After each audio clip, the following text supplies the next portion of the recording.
Muito bem, queridos, excelente dia para você. Como é que você está hoje? Deus abençoe rica e poderosamente em nome de Jesus.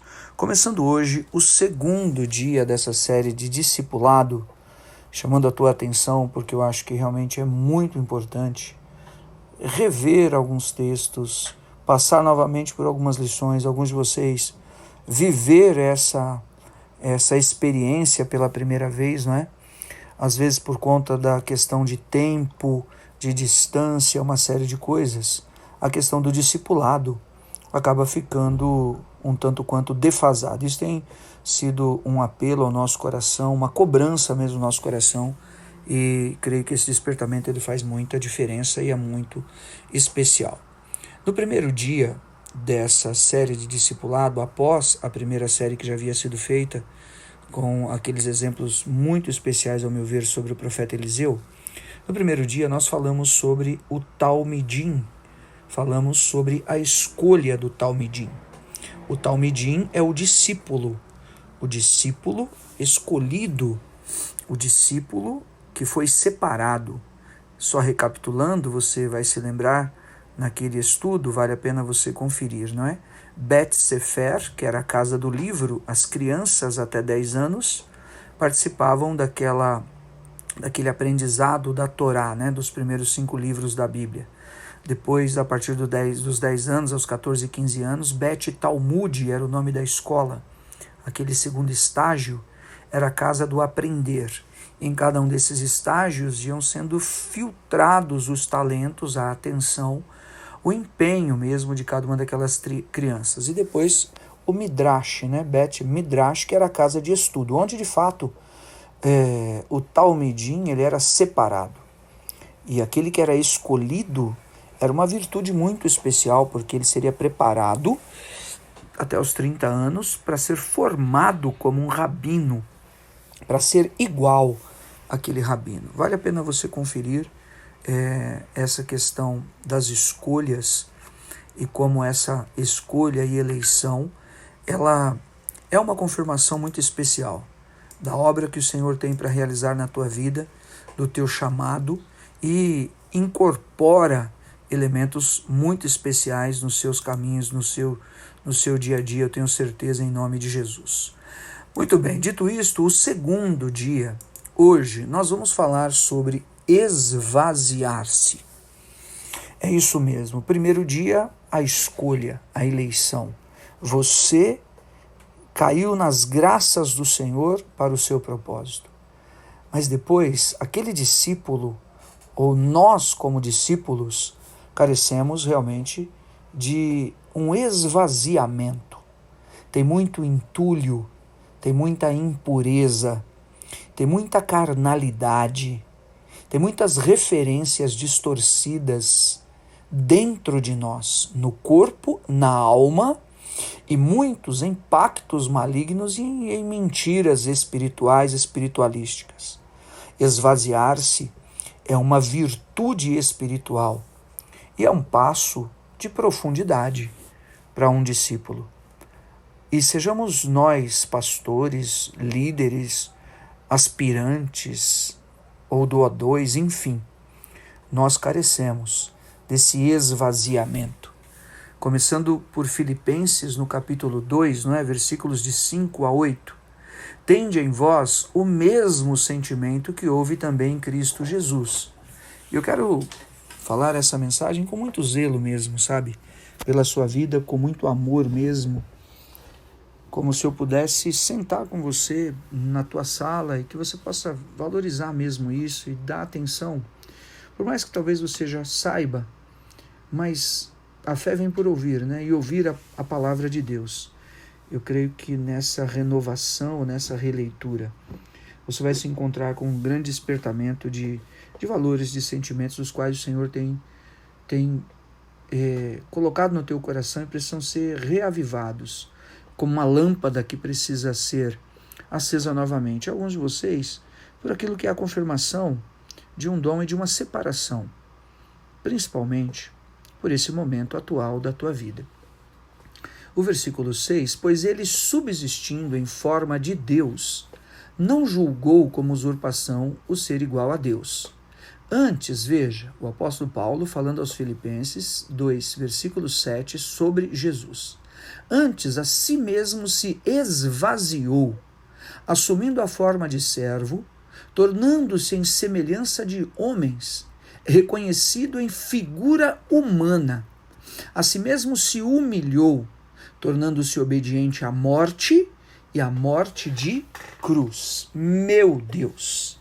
Esvaziar-se está diretamente relacionado a humilhar-se. Esvaziar-se está diretamente relacionado à obediência até a morte. E no caso do Cristo, no caso de Jesus, Cristo, você sabe, Christos é a palavra do grego, não é? A palavra do grego para Jesus, para a palavra Messias, que foi transferida, que foi transliterada, né? como Cristo, né? Como ungido. É isso que significa. Parênteses à parte, esvaziar-se está relacionado a humilhar-se, a obediência até a morte e morte de cruz. Você poderia dizer, bispo, nós não precisamos morrer mais a morte de cruz. É verdade. Você tem toda a razão. A nossa morte na cruz é a morte no batismo. Romanos capítulo 6. Morremos com Cristo nas águas do batismo e ressuscitamos com Ele também no batismo nas águas. Se com Ele morremos, com Ele seremos glorificados. De fato, não precisamos morrer na cruz. Precisamos sim ser batizados. Mas isso não nos, como vou dizer, não nos deixa, não nos dispensa de nos esvaziarmos. O Filho se esvaziou da sua glória na eternidade e veio para obedecer o Pai, cumprindo o propósito do Pai da morte de cruz para voltar para a eternidade. Mas nós temos que ter o sentimento de Cristo para nos esvaziarmos, sabe, de todos esses entulhos, como eu vinha dizendo. E não há outro caminho, senão esse caminho de obediência e esse caminho de humilhação na presença do Senhor. Isso para quê? Para que nós nos tornemos imitadores de Jesus e tenhamos nas atitudes de Jesus também esse significado maior que nos habilita de uma maneira muito, muito especial e que traz desdobramentos na nossa vida que nós não poderíamos realmente imaginar dia nenhum dos nossos caminhos. E na palavra nós podemos ver alguns textos que eles ratificam, aprofundam esse esvaziar-se, esse humilhar-se, não é? Por exemplo, Lucas 9, 23, se alguém vir após mim, a si mesmo se negue. Dia a dia tome a sua cruz e siga-me. Pois quem quiser salvar a sua vida, perdê-la-á. Quem perder a vida por minha causa, esse a salvará. Se alguém vem a mim e não aborrece a seu pai e a sua mãe, Lucas 14, 26, e mulher, e filhos, e irmãos, e irmãs, e ainda a sua própria vida, não pode ser meu discípulo. Veja, não pode ser meu talmidim. Impressionante isso, né? Lucas 14, 33. Assim, pois, todo aquele que dentre vós não renuncia a tudo quanto tem, não pode ser meu talmidim. O apóstolo Paulo, ainda mais, né, em 2 Coríntios 4,10, ele diz, levando sempre no corpo o morrer de Jesus. Veja, não é o morrer da cruz.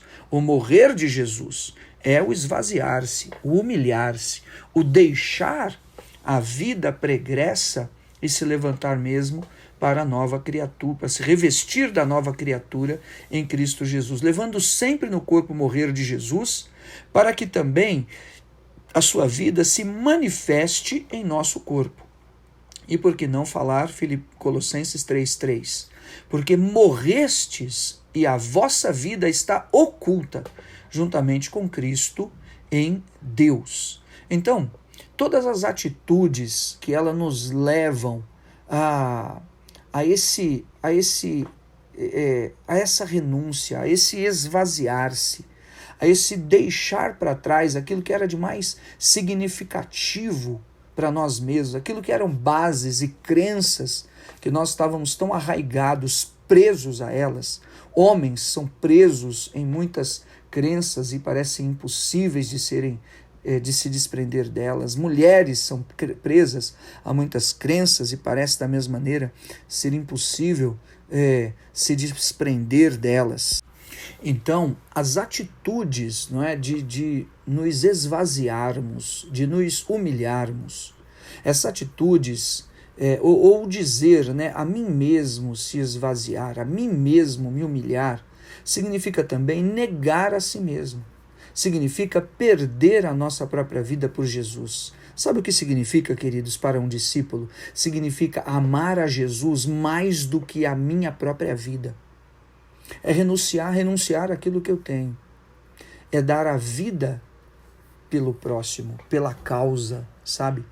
Nós nos esvaziarmos, colocando no plural, nos humilharmos, significa basicamente, sabe o quê?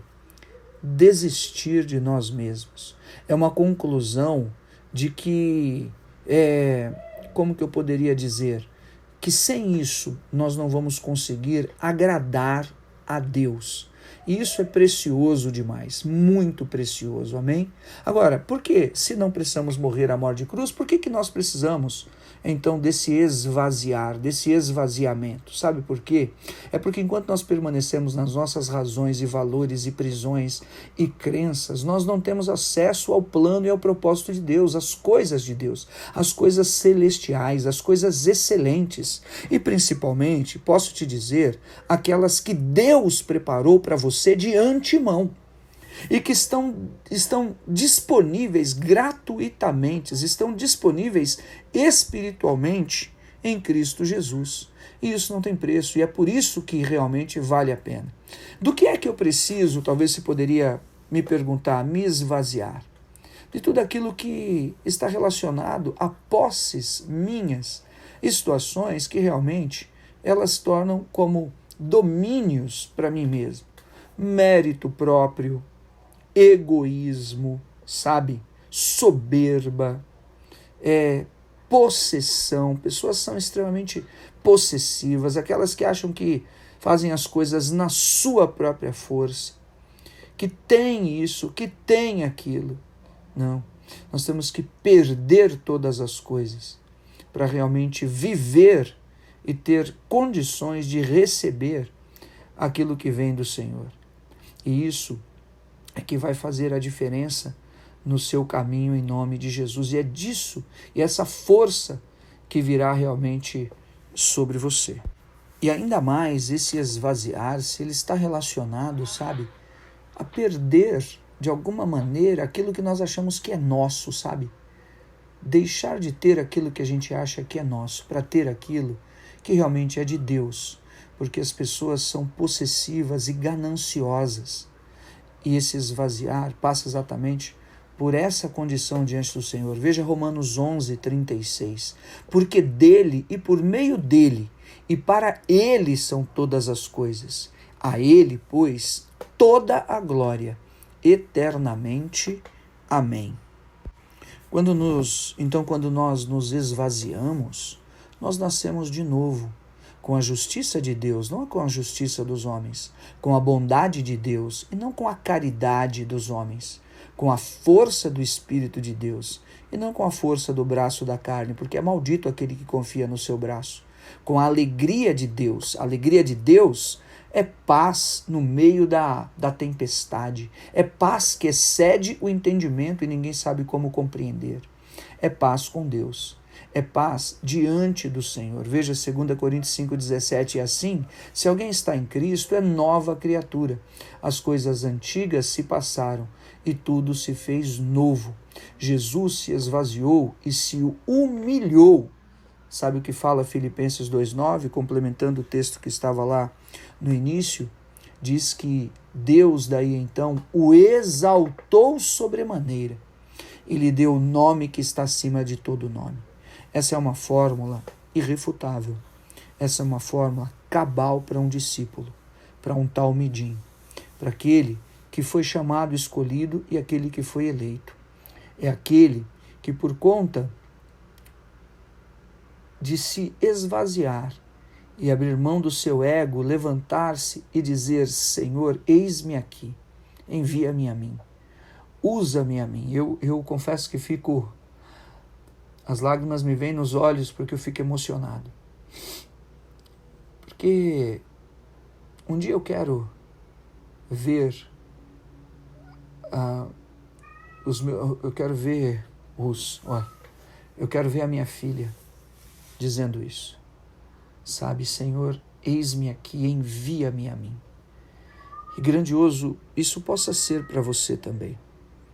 E possa fazer a diferença mesmo. Porque é disso que vai partir o cumprimento de todo o plano de Deus. E que bênção! Se você tem feito isso e tem se guardado e tem vivido realmente na dependência de Deus, feito o teu melhor no trabalho, na casa, na tua família, mas se o teu coração é esse, como eu estou dizendo aqui, pode se preparar, porque chegou a hora, em nome de Jesus, do Senhor despejar um caminhão de bênçãos sobre a sua cabeça. Lucas 18, 14. Digo-vos que este desceu justificado para a sua casa e não aquele, porque todo o que se exalta será humilhado, mas o que se humilha, esse será exaltado. É o texto onde Jesus fala a parábola do publicano, né, e do fariseu. Aquele que se humilha será exaltado, aquele que se esvazia será levantado. E todos aqueles e aquelas que realmente querem imitar esse padrão, dos quais eu me considero uma sombra, né? Mas um humilde exemplo desse, e pode ser imitado, tenha certeza. Vai valer a pena, porque Deus, qualquer hora dessa, vai propagar a unção dele na tua vida, vai fazer desabrochar no teu espírito, no teu coração, coisas que você jamais poderia imaginar, meu irmão, minha irmã, em nome de Jesus, e que essa voz, a voz do Espírito, a voz do Senhor, possa incomodar o teu coração para você desejar buscar, viver e receber muito mais, porque o discípulo, ele vai se tornar igual ao seu Senhor. E concluindo, nós seremos cada vez mais, assim, por esse caminho, um só com o Pai. Fica com Deus.